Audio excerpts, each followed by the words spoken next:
Então, boa noite a todos, sejam bem-vindos.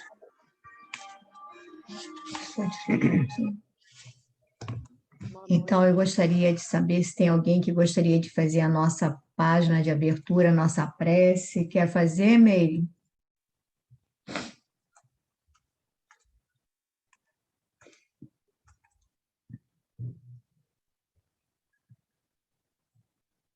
Tem que abrir o som.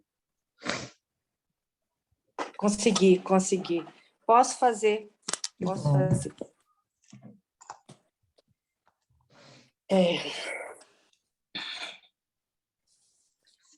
Meu Senhor e meu Deus, obrigada por mais uma vez estarmos aqui reunidos com a intenção de levar a palavra do Senhor a todas as pessoas para que a gente entenda de uma forma melhor os ensinamentos. Obrigada, Senhor, por estarmos aqui. Obrigada, Senhor, pela oportunidade, por poder escolher estar aqui. Obrigada, Senhor, por participar desta reunião, mesmo longe fisicamente, todos nós, a gente está unido nos propósitos, nos objetivos. Muito obrigada, Senhor, por tentar entender, por tentar saber ouvir, para poder saber ver. Obrigada, Senhor, por esta reunião. Obrigada pelas pessoas que fazem parte desta reunião. Obrigada por pertencer a esse grupo e que eu consiga assimilar alguma coisa que possa me trazer, me fazer uma pessoa melhor com o próximo, uma pessoa melhor comigo mesma.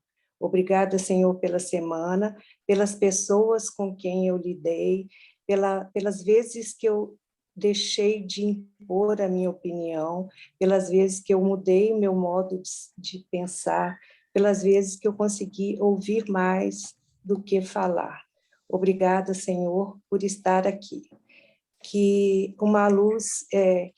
a sua luz ilumine as explicações, as palavras de todos aqui. Amém. Que assim seja.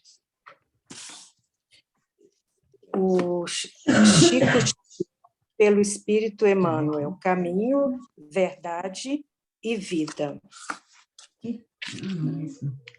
Capítulo 59. Eu marquei aqui, tá. Os amados, isso. Mas de vós, ó amados, esperamos coisas melhores.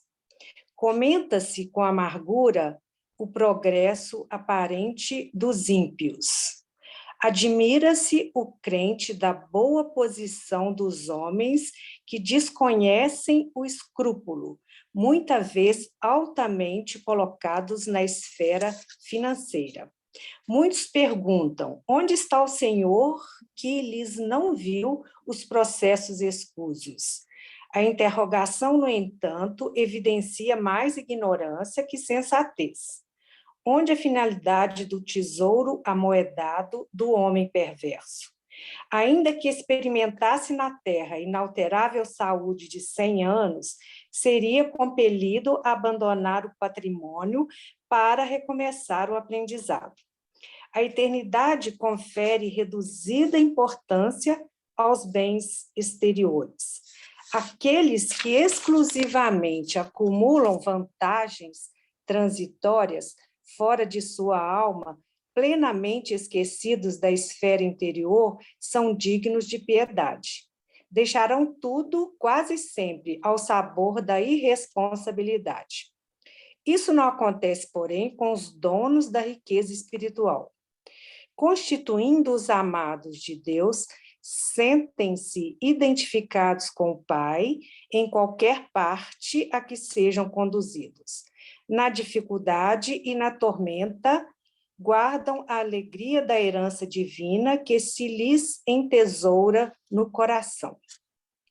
Do ímpio é razoável esperarmos a indiferença, a ambição, a avareza, a preocupação de amontoar irrefletidamente. Do ignorante é natural recebermos perguntas loucas. Entretanto, o apóstolo da gentilidade exclama com razão: mas de vós, ó amados, esperamos coisas melhores. Não sei se eu sei comentar, não, mas assim, eu acho que eu entendi. Parece ser o dinheiro fácil, né? Que as pessoas ganham, às vezes, de uma forma inescrupulosa, prejudicando os que, às vezes, trabalham de uma forma honesta para ganhar o seu ganha-pão. Então, são muitos que enriquecem de uma forma escusa, né? Talvez praticando a desonestidade, talvez não, sempre praticando a desonestidade, né? E tem os que têm a riqueza interior, né? Que tenta conseguir esse bem material para o sustento unicamente, né? Não dão a devida, o excesso de valor a essa riqueza exterior, né? Então, esse final aqui, entretanto, o apóstolo da gentilidade exclama com razão: mas de vós, ó amados, esperamos coisas melhores. Com certeza, né, a gente ainda erra muito, né? E fala, está esperando a gente uma coisa melhor, né? Eu acho. Não sei, ainda tem muita dúvida sobre esse. A gente tem falado muito aqui em dinheiro, né? E dinheiro, riqueza e tal. Aí, às vezes, a gente fica com a consciência meio pesada. Será que a gente está muito preocupada com esse bem material, né? Devia deixar um pouco para lá, não sei. Aí pode comentar aí, Pepita. Não sei comentar direito, não. Não, então, você comentou bem, mas ele faz assim, ele aqui aborda um problema que quase todos nós, às vezes, apresentamos, quando a gente diz assim, fulano, ele não vale nada, ele não é correto, ele é corrupto, e olha só, tudo flui às mil maravilhas para essa pessoa. E aí a gente muitas vezes questiona por que Deus permite que A, B ou C, que são pessoas que, no nosso entender, não merecem, e, no entanto, essas pessoas, socioeconomicamente, elas apresentam, digamos assim, um determinado sucesso, um determinado, não é? E aí ele vai dizer que ele vai dizer, a interrogação, no entanto, evidencia mais ignorância que sensatez. E ele vai dizer que mesmo que nós vivamos 100 anos na abastança, digamos assim, numa vida cheia de benesses econômicas, sociais, um dia teremos que deixar esse corpo. E esse patrimônio vai ficar aí para alguém. E a gente vai se deparar com a nossa realidade íntima, quer a gente queira, quer não queira. Então, ele está colocando que esse nosso questionamento, muitas vezes, é produto. Olha uma pastilha, Fernando. É produto da nossa avaliação precipitada, do nosso olhar, que é muito imediato, que a gente quer já uma solução agora. A gente fica assim, nossa, fulano está lá administrando um hospital, está desviando a verba, o hospital não funciona, não seria melhor que acontecesse alguma coisa e que essa pessoa fosse retirada do cenário? E a gente não consegue ter uma interpretação mais profunda, não é? Por que será que aquilo está acontecendo? Por que Deus permite que aquela situação aconteça? Que a gente quer, digamos assim, a gente tem a mesma ânsia que os israelitas tinham, né? Da chegada de um Salvador justiceiro, que chegasse aqui com a espada na mão e fosse, digamos assim, enquadrando todos aqueles que nós achamos que não são corretos. E como se nós fôssemos também, a verdade é essa, como se nós também fôssemos. E aí ele vai dizer exatamente isso. E ele vai dizer assim, isso não acontece, porém, com os donos da riqueza espiritual, quer dizer, aquelas criaturas que trazem já esse patrimônio espiritual das verdades evangélicas no coração, constituindo os amados de Deus, quer dizer, essas pessoas são os amados de Deus, sentem-se identificados com o Pai em qualquer parte a que sejam conduzidos. Na dificuldade ou na tormenta, aguardam a alegria da herança divina que se lhes entesoura no coração. Então, ele vai dizer que do descrente, quer dizer, da pessoa que não tem fé, ou da pessoa, do ignorante, a gente tem mais que esperar interpretações equivocadas. Mas de vós, ó amados, quem são os amados? Aqueles que já trazem as verdades divinas, como ele diz aqui, dentro do coração, que já exemplificam. Esperamos coisa melhor. Eu acho que não sei se a gente já está nesse ó amados, mas a gente tem que se esforçar para entrar nesse grupo, né? De que tem uma interpretação, uma compreensão melhor, sem a pressa, porque Deus não tem pressa. Ele nos educa vagarosamente, nos dando o nosso tempo de aprendizado, né? Deus não tem pressa. E a gente, estudando a Gênesis, a gente se convence que realmente o Cristo não tem pressa. Nós é que temos pressa de nos melhorarmos, porque quanto mais rápido saímos da nossa ignorância, mais possibilidades temos de ser felizes, né? Alguém gostaria de comentar alguma outra coisa da página? Verônica, estou vendo que você está inquieta, pode falar. Não, estava abrindo porta para o cachorro passar. Não, é isso mesmo, é o famoso vaso ruim não quebra, né? As pessoas costumam falar. Mas é isso mesmo. Bom, então nós vamos passar para os mensageiros. Nós estamos no capítulo 3.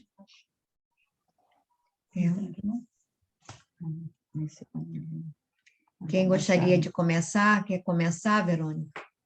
Deixa eu tirar aqui o som. Posso. Capítulo 3, no centro de mensageiros. No dia seguinte, após ouvir longas ponderações de Narcisa, demandei o centro de mensageiros no Ministério da Comunicação. Acompanhava-me o prestimoso Tobias, não obstante os imensos trabalhos que lhe ocupavam o círculo pessoal. Deslumbrado, atingi a série de majestosos edifícios de que se compõe a sede da instituição. Julguei encontrar algumas universidades reunidas, tal a enorme extensão deles. Pátios amplos, povoados de arvoredo e jardins, convidavam a sublimes meditações. Tobias arrancou-me do encantamento, exclamando: o centro é muito vasto. Atividades complexas são desempenhadas neste departamento de nossa colônia espiritual. Não creia esteja resumida a instituição nos edifícios sob os nossos olhos. Temos nessa parte tão somente a administração central e alguns pavilhões destinados ao ensino e à preparação em geral. Mas a organização imensa restringe-se ao movimento de transmissão de mensagens? Perguntei curioso. O companheiro sorriu significativamente e esclareceu. Não suponha se encontre aqui localizado o serviço de correio simplesmente. O centro prepara entidades a fim de que transformem em cartas vivas de socorro e auxílio aos que sofrem no umbral, na crosta e nas trevas. acreditaria, porventura, que tanto trabalho se destinasse apenas à mera movimentação de noticiário? Amplie suas vistas. Este serviço é a cópia de quanto se vem fazendo nas mais diversas cidades espirituais dos planos superiores. Preparam-se aqui numerosos companheiros para a difusão de esperanças e consolos, instruções e avisos nos diversos setores da evolução planetária. Não me refiro tão só a emissários invisíveis. Organizamos turmas compactas de aprendizes para a reencarnação. Médium e doutrinadores saem daqui a centenas anualmente. Tarefeiros do conforto espiritual encaminham-se para os círculos carnais em quantidade considerável, habilitados pelo nosso centro de mensageiros. Vamos comentar, Verônica? Vamos. No início aqui, né, ele vai acompanhado de Tobias, né? Tobias faz questão, apesar de estar bastante atarefado, faz questão de acompanhá-lo a esse Ministério da Comunicação e no início ele se atém um pouco a demonstrar o assombro dele com a magnitude mesmo desse ministério, né? Como ele coloca aqui, que ele achava que estaria diante de algumas universidades reunidas. E Tobias vai esclarecer para ele que, na verdade, o que ele estava vendo era apenas um edifício que se resumia à instituição da administração, né? Os edifícios que ele estava vendo, tão somente a administração central e alguns pavilhões, porque era muito mais amplo o Ministério da Comunicação do que ele poderia ali naquele momento visualizar. E aí ele vai esclarecer que aquilo ali aquele ministério, né, que ele, utilizando aqui a palavra departamento, não era apenas um serviço assim, né, de correio, né, de envios de mensagem. O centro, aí ele vai explicar, né, o que o centro faz. O centro prepara entidades a fim de se transformar em cartas vivas, ou seja, esse centro fazia essa estudo, essa preparação de pessoas que pudessem prestar auxílios no umbral, na crosta terrestre e na região das trevas. Eu até fiquei na dúvida quando eu li isso daqui, quando fala assim, o centro prepara entidades a fim de que se transformem em cartas vivas. Eu não sei se até que não sei o que ele estaria querendo dizer em cartas vivas, porque assim, quando a gente pensa nesse socorro, né, que era feito geralmente no umbral e na crosta terrestre e nas regiões trevosas, eu pensaria a princípio no outro departamento, né, no departamento que o André pertencia, mas aqui eu acredito que eles seriam emissários trazendo informações ou prestando esse socorro de alguma forma. E vai falar que, além disso, eles preparam também, não só cuidam do departamento da comunicação relativamente ao envio de mensagens de trabalhadores invisíveis, ou seja, dos desencarnados aos encarnados, mas também preparam a encarnação daquelas pessoas que se comprometeram na tarefa da comunicação, né? Comunicação seja através da comunicação mediúnica, seja através de doutrinadores, né? De pessoas comprometidas com essa tarefa no mundo, na crosta terrestre aqui, no mundo material. Então, o que a gente percebe é o seguinte, como os estudos dizem, é que só os anjos conseguem descer ao pântano sem se contaminar. Então, a gente vê uma ministra veneranda, né, Isabel, né, a santa, descendo às regiões mais trevosas para resgatar espíritos profundamente comprometidos. A gente vê Falange de Eurípides, o próprio Dr. Bezerra de Menezes, fazendo resgates em regiões profundamente trevosas. E a gente vai ver esse termo de cartas vivas empregado por Paulo de Tarso, né? A gente vai ver, então, carta viva seria a pessoa, qualquer pessoa, não apenas espírita, católica, protestante, qualquer criatura que exemplificasse o evangelho, trouxesse o evangelho para a vida prática. E a gente vai ver que no Centro de Mensageiros é que nós não valorizamos devidamente a reencarnação, porque, acreditem, uma pessoa, para ser dona de casa, para ser mãe, ela passa por treinamento, a não ser quando ela vem numa reencarnação compulsória, enfim, muito comprometida, mas há treinamento. Repara que o próprio Aniceto, do grupo que ele tem de colaboradores, o maior número é de donas de casa. Então, a gente não valoriza o papel suficientemente, o papel da mulher no lar, o papel da mãe, da companheira, daquela pessoa que está ali para aparar arestas, para, digamos assim, diluir conflitos, harmonizar, né? A gente vai vendo, quem tem vários filhos e percebe desde a infância os conflitos que já aqueles espíritos trazem entre si. Então, uma mãe precisa de habilidade, de psicologia, sensibilidade. Quer dizer, hoje eu digo assim, nossa, se eu fosse mãe, voltasse a ser, ia tentar ser um pouco diferente. Mas a gente só vai aprendendo a ser mãe. Se eu penso se você não é mais mãe. Não, eu digo assim, não, é porque digo nova, assim, né? Mãe se nova, fosse né? começar hoje, né, a maternidade, tinha que ter um olhar diferente, tinha que ter, a gente vai aprendendo, mas infelizmente, eu digo, é o tipo da coisa que a gente pode vir com todo um treinamento, com todo um, digamos assim, nós devemos ter tido aulas e mais aulas para esse exercício da renúncia diária. Quem valoriza isso na mãe? Exercício de renúncia e sacrifício diários, de otimismo.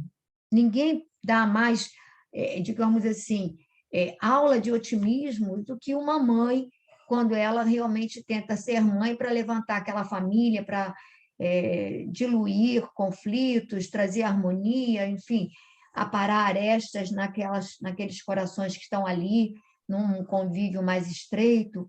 Então, há treinamento. A gente não pedir para ser mãe, a gente pediu. Não pedir para nascer, a gente pediu, implorou para nascer. Nós imploramos para nascer. Imploramos a oportunidade que estamos tendo. Aí tem aqueles que vão ser treinados para serem administradores corretos, para saber administrar, para serem médicos, para serem professores. Aí o professor hoje diz assim, eu ganho muito mal, o pessoal finge que me paga, eu finjo que trabalho. Não é por aí. Se a gente veio no papel, Emmanuel disse que quando voltasse, ele queria vir no papel de educador, dada a importância desse papel na formação de caráteres para um mundo melhor, na formação de valores, a importância. E aí, a questão de sermos bem pagos ou mal pagos é outra questão. Mas o abraçar, quer dizer, o sacerdócio da maioria das profissões, sacerdócio. Emmanuel coloca, pelo menos, a educação como ele coloca como um patamar, uma base, e nós não valorizamos, porque professor ganha muito pouco, porque professor é escória, enfim, coloca médico, aí a gente vai encontrar quantos médicos são médicos porque amam a possibilidade de auxiliar e de diminuir a dor do semelhante. E por aí vai. E dona de casa, quem valoriza? Nós mesmos, muitas vezes, não valorizamos.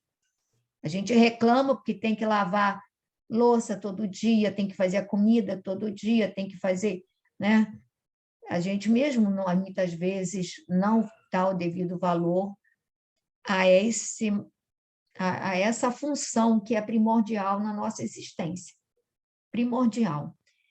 Então, o Centro dos Mensageiros, eles têm turmas especializadas para aquela função básica a qual seremos destinados. É claro que nós vimos com múltiplas funções, né? Então, a pessoa é médica, mas é mãe, então ela tem que ser treinada nas duas coisas. Vai ser médica, mãe, e vai ser médium, ou vai ser dona de casa e vai ser médium. Olha, é um conjunto, né? É um conjunto. Carreira, né? É um conjunto, né? E a gente recebe treinamento para isso. Então, eu gostaria de ouvir vocês, porque a Fernandinha está aqui participando também. Não estou aparecendo. Não, dá oi para o pessoal, dá seu parecer.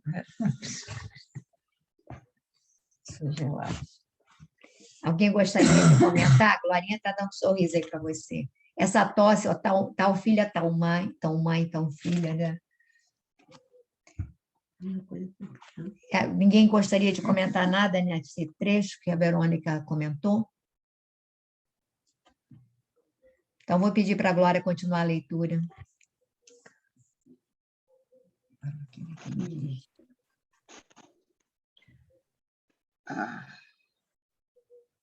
Que me diz? Interroguei surpreso. Segundo seus informes, os trabalhos de esclarecimento espiritual devem estar muitíssimo adiantados no mundo. Fixou Tobias expressão singular, sorriu tranquilamente e explicou. Você não ponderou, todavia, meu caro André, que essa preparação não constitui ainda a realização propriamente dita. Saem milhares de mensageiros aptos para o serviço, mas são muito raros os que triunfam. Alguns conseguem execução parcial da tarefa. Outros, muitos, fracassam de todo. O serviço legítimo não é fantasia. É esforço sem o qual a obra não pode aparecer nem prevalecer. Longas fileiras de médiuns e doutrinadores para o mundo carnal partem daqui, com as necessárias instruções, porque os benfeitores da espiritualidade superior, para intensificarem a redenção humana, precisam de renúncia e de altruísmo. Quando os mensageiros se esquecem do espírito missionário e da dedicação aos semelhantes, costumam transformar-se em instrumentos inúteis. Há médiuns e mediunidade, doutrinadores e doutrina, como existem a enxada e os trabalhadores. Pode a enxada ser excelente, mas se falta espírito de serviço no cultivador, o ganho da enxada será inevitavelmente a ferrugem. Assim acontece com as faculdades psíquicas e com os grandes conhecimentos. A expressão mediúnica pode ser riquíssima. Entretanto, se o dono não consegue olhar além dos interesses próprios, fracassará fatalmente na tarefa que lhe foi conferida. Acredite, meu caro, que todo trabalho construtivo tem as batalhas que lhe dizem respeito. São muito escassos os servidores que toleram as dificuldades e reveses das linhas de frente. Esmagadora percentagem permanece à distância do fogo forte. Trabalhadores se encontram quando a tarefa abre oportunidades valiosas. Parar, né, Pepita? Para aqui. Então, a gente sabe, né, que ele diz aqui que saem milhares, né, de mensageiros que sejam médiuns, doutrinadores e outras funções, mas ele diz que alguns conseguem execução parcial da tarefa e a maioria fracassa, né?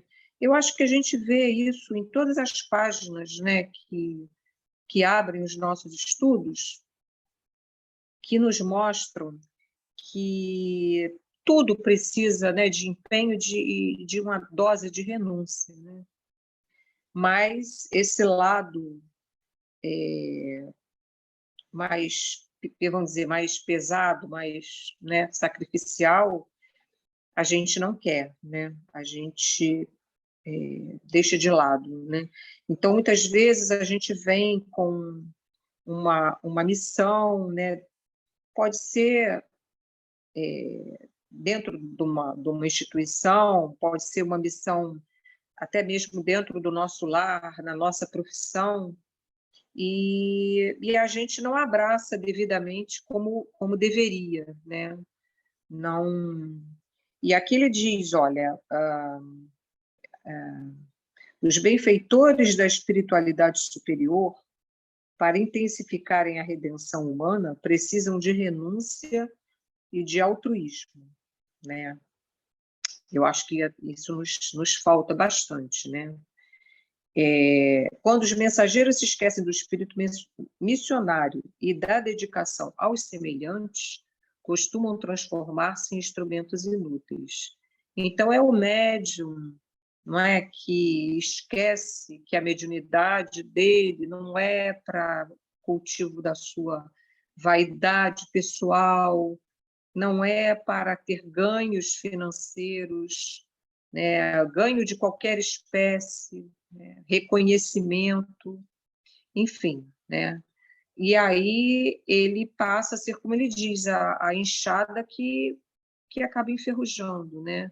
E a gente sabe que a espiritualidade, não só do médium, de qualquer um de nós em qualquer situação, mas falando, né, especificamente do médium, a espiritualidade, quando o médium não se dispõe a essa tarefa, né, como ele se comprometeu, a espiritualidade simplesmente o deixa por conta do seu livre-arbítrio, né?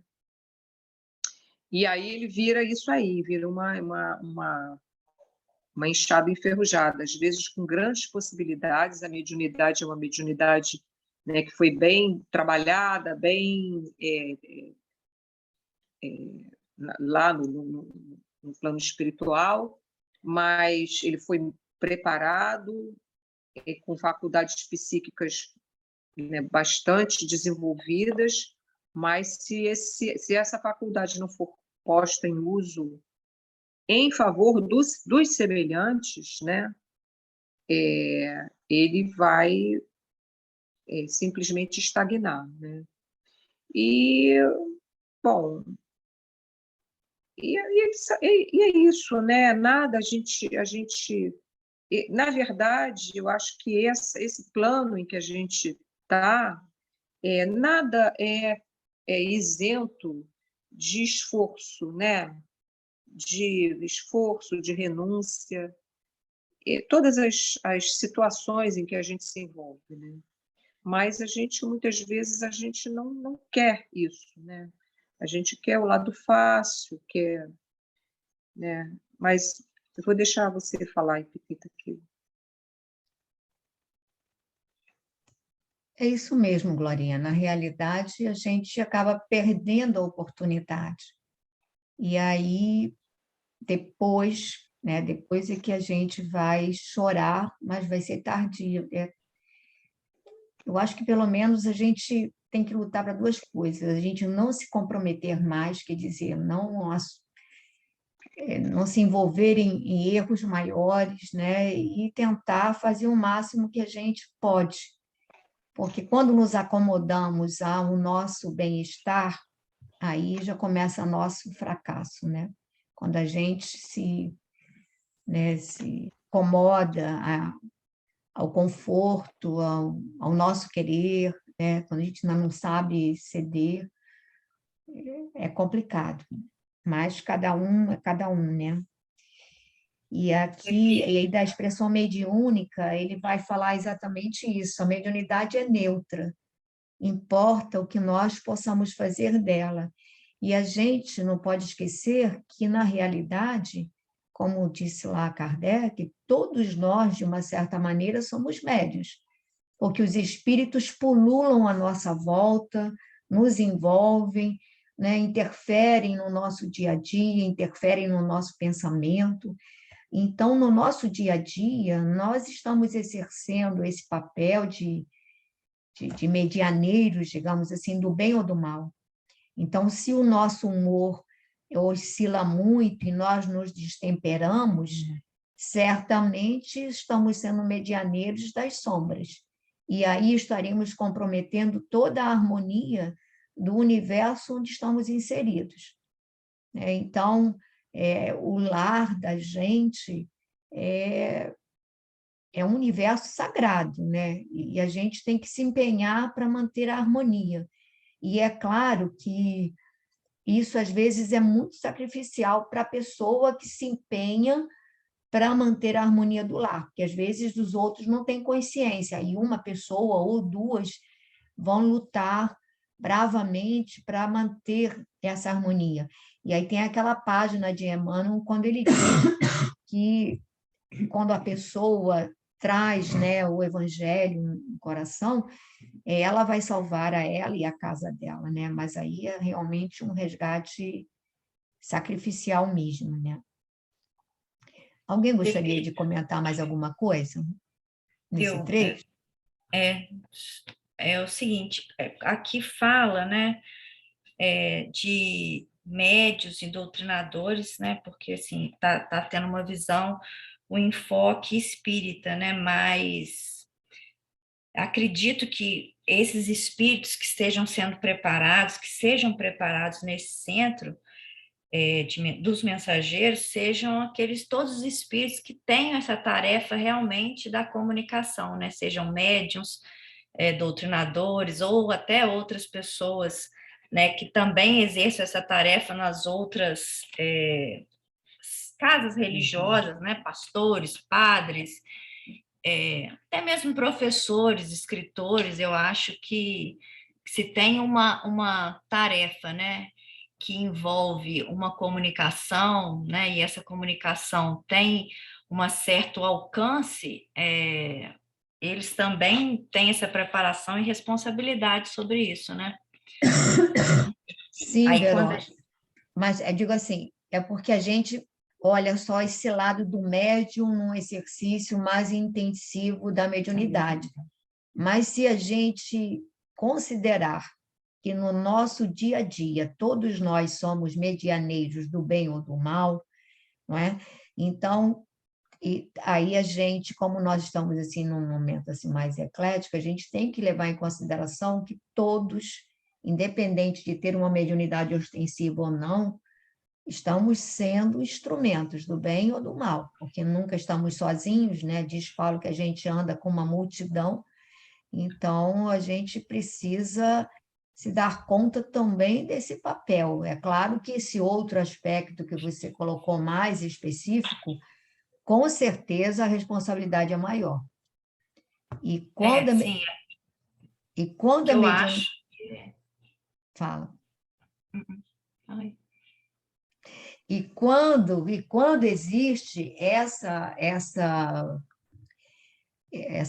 esse dom, digamos assim, a gente tem que levar em consideração que isso já é uma concessão, é uma ferramenta para que nós possamos pular alguns degraus, quer dizer, pular no bom sentido, ou seja, numa encarnação, nos reharmonizarmos com mais criaturas, que se a gente for esperar que todos os nossos adversários venham através do nosso sangue, nossa, a gente vai ser infinita, né?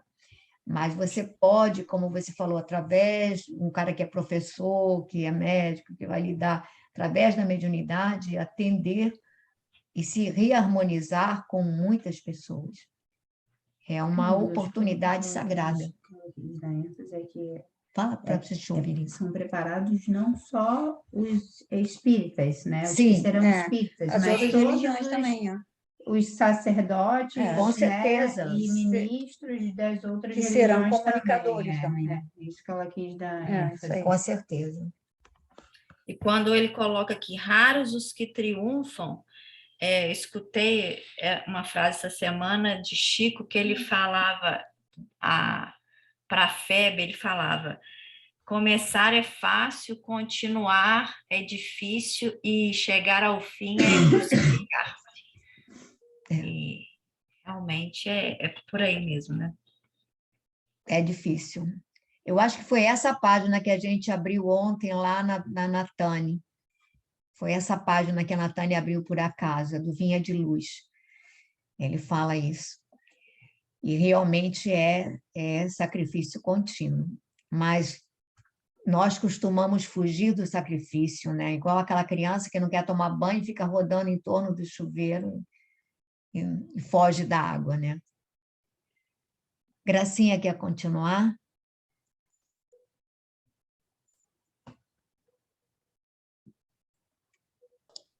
Posso continuar, Pepita.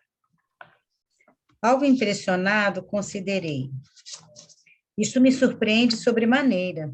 Não supunha fossem preparados aqui determinados mensageiros para a vida carnal. Ah, meu amigo, falou Tobias sorridente.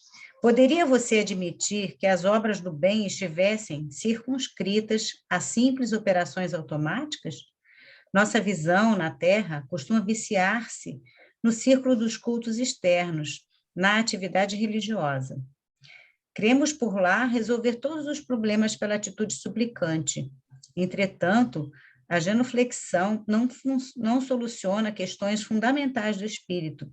Nem a mera adoração à divindade constitui a máxima edificação. Em verdade, todo ato de humildade e amor é respeitável e santo, e, incontestavelmente, o Senhor nos concederá suas bênçãos. No entanto, é imprescindível considerar que a manutenção e limpeza do vaso para recolhê-las é dever que nos assiste. Não preparamos, pois, nesse centro, simples postalistas, mas espíritos que se transformem em cartas vivas de Jesus para a humanidade encarnada. Pelo menos, este é o programa de nossa administração espiritual. Calei emocionado, ponderando a grandeza dos ensinamentos. Meu companheiro, após longa pausa, prosseguiu observando.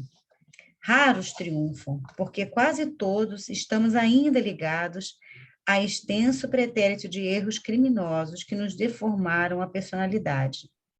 Em cada novo ciclo de empreendimentos carnais, acreditamos muito mais em nossas tendências inferiores do passado que nas possibilidades divinas do presente, complicando sempre o futuro. É desse modo que prosseguimos por lá, agarrados ao mal e esquecidos do bem, chegando por vezes ao disparate de interpretar dificuldades como punições, quando todo obstáculo traduz oportunidade verdadeiramente preciosa aos que já tenham olhos de ver. Vamos parar Pode por parar? aí, Gracinha? Pode. É muita riqueza de coisas a se falar aqui, né? A É. limpeza do vaso, né? Não adianta postar as mãos, ajoelhar, implorar, agradecer, se não temos uma fé viva e não transformamos a nossa fé em obras. E aí está o ser carta viva no meu entendimento, né? Prepara seres para serem mensageiros da palavra do bem, da palavra de amor, da palavra de Jesus.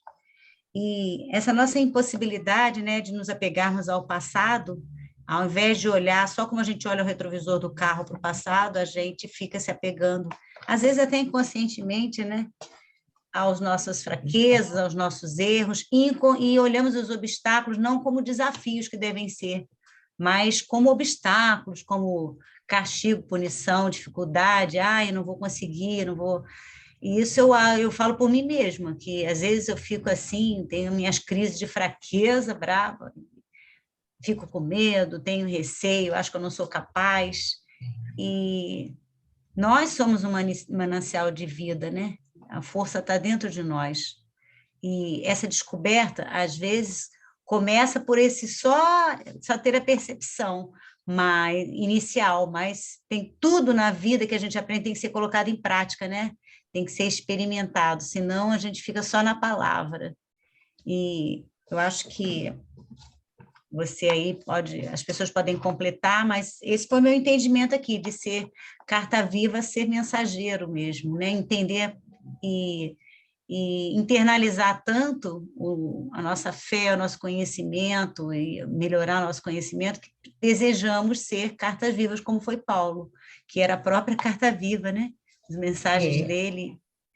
E não termos medo, porque uma das coisas que eu acho que atormenta a vida de todo ser que está aqui na Terra é o medo que a gente tem de nós mesmos, dos outros, da vida, das punições, do pecado, do erro. Enfim, a gente vive com medo de tantas coisas e esquece que tudo que vem na nossa vida tem que ser olhados como desafios, né? E sermos capazes de encarar o desafio. É bem difícil, mas o termo que ele usa não é nem desafio, é ele fala oportunidade. Oportunidade. Mas de o que é uma crescimento. oportunidade, né? É, Se a gente não olhar a oportunidade como eu vou ser capaz, vou tentar fazer o melhor, eu vejo, assim, como se fosse um sinônimo de um pouquinho de desafio. Mas é uma oportunidade, sem dúvida. É muito mais do que um desafio, né? É a oportunidade que tem que ser aproveitada e que, às vezes, a gente não tem coragem de aproveitar. Emmanuel dizia para Chico, Chico, esse povo todo quer ler o Evangelho de Jesus nas suas atitudes. Eles o procuravam não porque ele falasse ou que ele discursasse, né?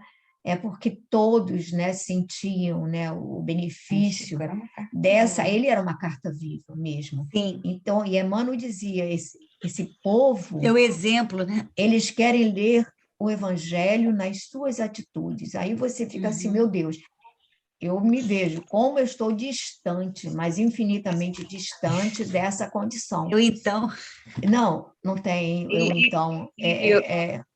A verdade, Gracinha, é porque quando ele fala assim do mal, o problema, gente, é porque nós passamos milênios repetindo comportamentos. Então, por exemplo, uma pessoa que passa várias e várias reencarnações no exercício do poder, e um poder arbitrário, por mais que ela tente ser flexível, ela vai sempre escorregar para a tendência da centralização, da arbitrariedade, ela vai escorregar. A outra Aí pessoa... o trabalho de se conhecer, né, Pepita? Sim, a gente tem que tentar se conhecer. Mesmo que a pessoa perceba que ela tem essa tendência, ela vai começar a se policiar, ela vai começar. Mas aquilo estará, é um traço marcante da personalidade. Presente, né? A outra que ficou, digamos assim, que se desviou na busca, né? A gente viu no caso da Ivone, gente, foram várias reencarnações consecutivas de desastres terríveis em função das paixões avassaladoras. Então, ela não se contentava, ela estava envolvida num relacionamento, mas ela se apaixonava de uma maneira assim, por outra pessoa, ou ela amava os dois, enfim. Aquilo foi algo que, digamos assim, a torturou durante várias reencarnações consecutivas, a ponto dela se suicidar em várias, né, pelo menos em duas que a gente sabe, né, depois 2 ou 3, né, que depois da última aí depois tem na última que ela na Espanha, em Portugal, ela também se suicida, se joga ao rio.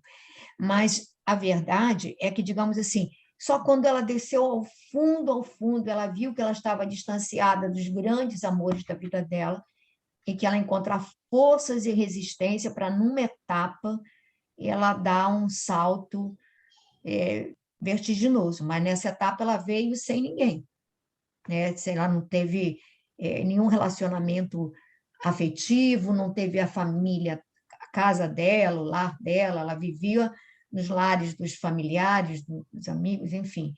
Foi uma vida inteira de provações, mas ela saiu vitoriosa, né? Então, a gente tem que, assim, o mal que a gente tem que vencer não é o que está fora, é o que está dentro. Né? Então, Fernanda, quer ler? Você consegue ler?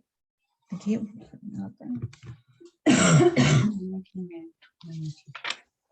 A essa altura, alcançamos enorme recinto. Centenas de entidades penetravam no vasto edifício, cujas escadarias galgamos em animada conversação. Os aspectos do maravilhoso átrio impressionavam pela imponente beleza. Espécies de flores, até então desconhecidas para mim, adornavam colunatas, espalhando cores vivas e delicioso perfume. Quebrando-me o enlevo, Tobias explicou. As diversas turmas de aprendizes encaminham-se às aulas.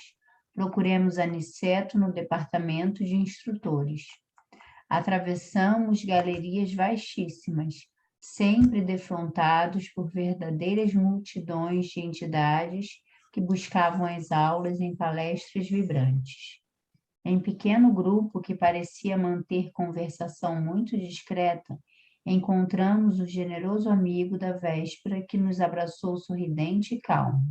Muito bem, disse alegre e bondoso. Esperava o novo aluno desde a manhãzinha. E em virtude de Tobias alegar muita pressa, o nobre instrutor explicou. Doravante, André ficará aos meus cuidados. Volte tranquilo. Despedi-me do companheiro comovidamente. Notando-me o natural acanhamento, Aniceto determinou a um auxiliar de serviço. Chame o Vicente em meu nome. E voltando-se para mim, esclareceu. Até agora, Vicente é o meu único aprendiz médico. Vocês ficarão juntos em vista da afinidade profissional. Não haviam decorrido 3 minutos e tínhamos Vicente diante de nós.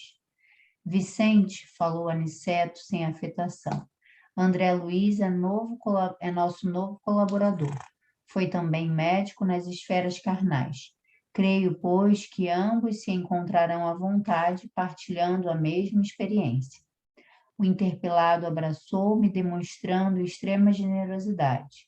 E, após encorajar-me com belas palavras de estímulo, perguntou ao nosso orientador: quando deveremos procurá-lo para os estudos de hoje? Aniceto pensou um instante e respondeu: esclareça ao novo candidato os nossos regulamentos e venham juntos para as instruções após o meio-dia.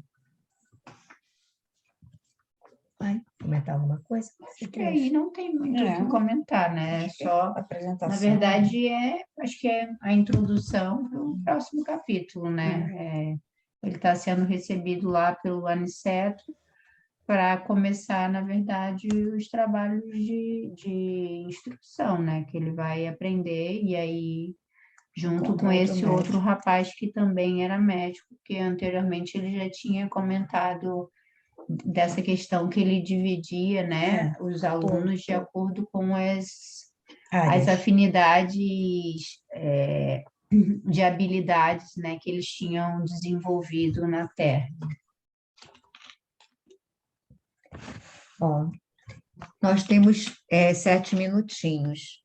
Alguém gostaria de fazer algum comentário além disso? Quer dizer, se a gente fosse estudar o capítulo com mais cuidado, a gente poderia realmente se deter um pouquinho mais, mas em função do tempo, mas a gente não pode esquecer essa última frase do que a Gracinha leu, quando todo obstáculo, né, as dificuldades, nós interpretamos como punição, aí ele deixa claro, quando todo obstáculo traduz oportunidade verdadeiramente preciosa aos que tenham olhos de ver, né?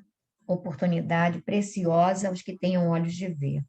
E a gente tem uma tendência realmente a se lamentar, meu Deus, é uma coisa atrás da outra, tanta dificuldade, tanto isso, tanto aquilo, né?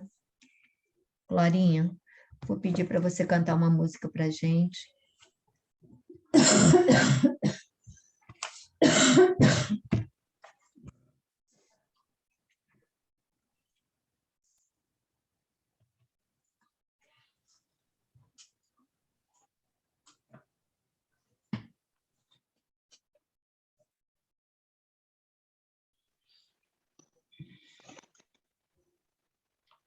para cá.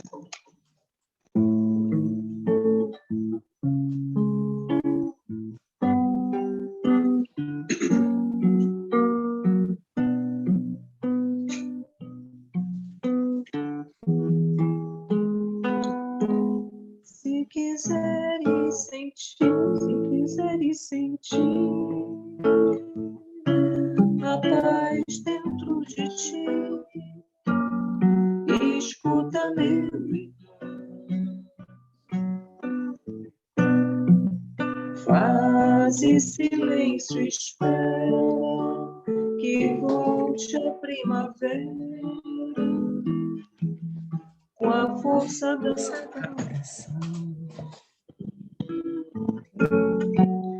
Transforma teu soluço em riso de esperança no amanhã que vem.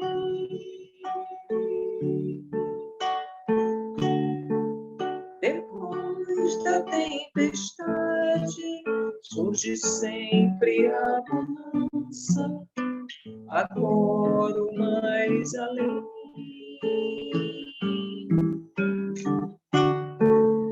Em tua longa estrada, só tu tens o poder de transformar espinhos em flores perfumadas, que ao sol da confiança enfeitam teus caminhos.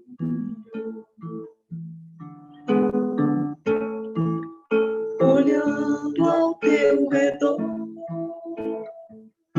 verás que almas tristes te pedirão.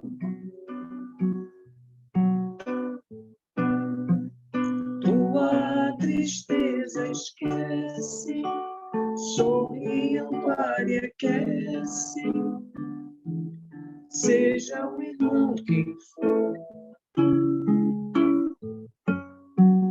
Sofrendo chuva ou vento, o trigo doura aos campos, sem falar de sua dor. E quando a nuvem passa, a terra generosa desaba o dor em flor. Imita a natureza que se desfaz em luz até o entardecer. E quando a noite chega, o céu acende estrelas até o amanhecer. E quando a noite chega, o céu acende estrelas até o amanhecer.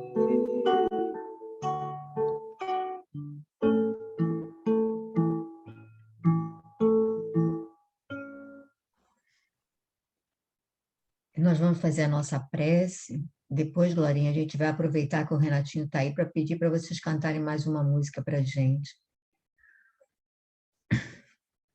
Então, Senhor Jesus, Mestre amado,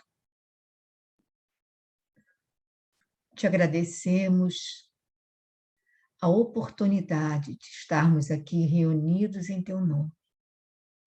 E te pedimos, Senhor, que neste momento nos abençoes, nos envolvas em energias salutares, renovando-nos o ânimo e a coragem para a luta, a certeza de que estás conosco em todos os momentos em que buscarmos o bem, em que buscarmos o teu amparo, a tua proteção. Que o nosso pensamento possa ser mais claro, mais limpo, que a nossa alma consiga alçar voo para te buscar nas esferas maiores. E para encontrar nos teus mensageiros o alento e o alimento para os nossos espíritos, muitas vezes enfraquecidos, muitas vezes debilitados, trôpegos. Então, Senhor, dá-nos o teu alimento, o pão e a água do Espírito. Que possamos fortalecer-nos em Ti, em todos os momentos. Que possamos olhar as dificuldades que cabem a cada um de nós, como essas oportunidades sagradas que nos impulsionam ao resgate, à quitação de débitos, que nos impulsionam a reharmonizar a nossa alma, o nosso espírito com os nossos adversários. Obrigada, Senhor, porque nos amas, porque nos esperas. Obrigado porque permites que possamos nutrir-nos nesse contato harmonioso e fraterno, e todos em Ti. Derrama sobre cada lar os Teus eflúvios, a Tua paz, a Tua luz, Senhor. Que as sombras possam afugentar-se, que a fé possa brilhar, segura, confiante, que o ânimo se restabeleça, que a esperança ressurja com mais vigor, que a alegria seja a tônica de nossos dias, Senhor. Muito obrigada. Abençoa também a todos os espíritos que participaram deste momento, que se aproximaram de nós para participar destas conversas. E muito gratos por todas as dádivas recebidas. Nós especialmente agradecemos pelo amparo que foi dado a Manuela nesse procedimento que ela passou. Muito obrigada, Senhor. Que assim seja. Quer cantar mais uma música?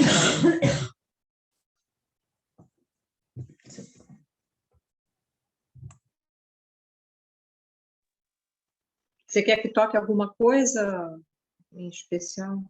Que teu coração pedir, mandar.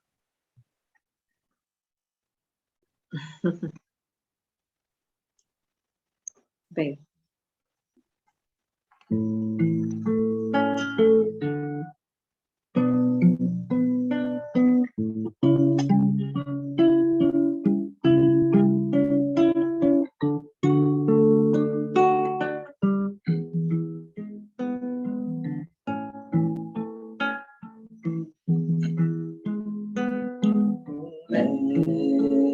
Mestre se aproxima em silêncio docemente,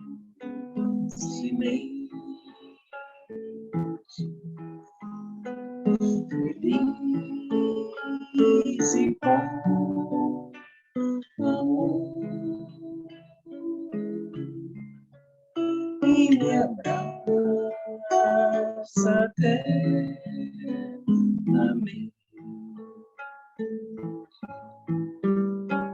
As aflições se afastam,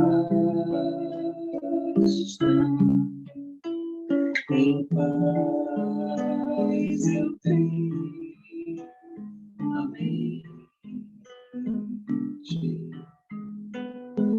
sua onipresença,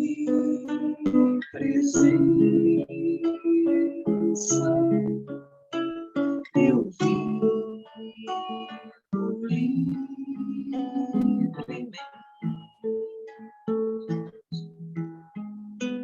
No doce e livre tom, a voz do mestre eu vi, vibrando no silêncio e dizendo: estou aqui. Meu coração se alegra, cantando até o fim. Não há amor igual